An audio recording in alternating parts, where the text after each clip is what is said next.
ሰላም ጤና ይስጥልኝ ውድ የፕሮግራማችን ተከታታዮች እንደምን አላችሁ? ዛሬም እንደተለመደው ሰዓታችንን ጠብቀን አዳዲስ የባህር ማዶ ወሬዎችን ልንነግራችሁ መጥተናል።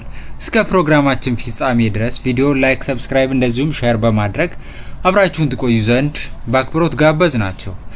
ኢራን በአሜሪካና በእስራኤል ጥቃት የተገደሉትን አያቶላ አሊ ካሚኒን በመተካት ልጃቸው ሙጅታባ ካሚኒን አዲስ ከፍተኛ መሪ አድርጋ ሰይማለች።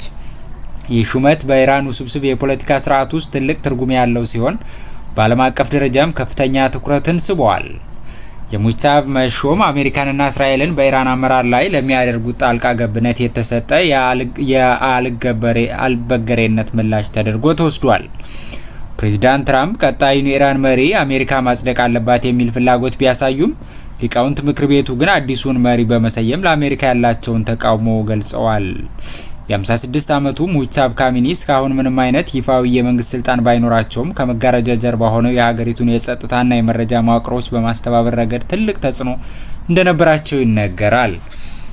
በተለይም አብዮታዊ ጥበቃ ጦር IRGC ጋር ያላቸው ቅርበት ለሹመታቸው ትልቅ አስተዋጽኦ አድርጓል ተብሏል። ሙጅታባ በጦርነቱ የመጀመሪያ ምሽት አባታቸውን፣ እናታቸውን፣ እህታቸውን፣ ባለቤታቸውንና ልጃቸውን በአንድ ላይ አጥተዋል። ይህ የግል ሀዘን በአመራር ዘመናቸው ይበልጥ ጠንካራና የበቀል እርምጃዎችን ወደ መውሰድ ሊገፋቸው እንደሚችል ተገምቷል። አንዳንዶች ሹመቱን የዘር ውርስ ስልጣን በማለት የአብዮቱን መርህ ይጥሳል ሲሉ ይተቻሉ። ይሁን እንጂ በጦርነትና ውጥረት ውስጥ ባለች ሀገር ውስጥ ስርዓቱን ለማስቀጠል ጠንካራ መሪ ያስፈልጋል የሚለው ወገን ሹመቱን ደግፎታል። አዲሱ መሪ ሁለት ትላልቅ ምርጫዎች ከፊታቸው የተደቀኑ ሲሆን እንደ አባታቸው ሁሉ ወግ አጥባቂ ሆነው ጦርነቱን መቀጠል ወይም የሀገሪቱን ሕልውና ለማዳን ከምዕራባውያን ጋር የተወሰነ ድርድር በማድረግ የኢኮኖሚ ማሻሻያዎችን ማምጣት ይሆናሉ። ሙጅታባ ካሚኒ የኢራንን የወደፊት እጣ ፋንታ የሚወስን ከባድ ኃላፊነት ተረክበዋል። ጦርነቱን በድል በመወጣት ሀገሪቱን ማረጋጋት ወይም ወደ በለጠ መገላልና ውድመት መውሰድ የእሳቸው ፈንታ ይሆናል።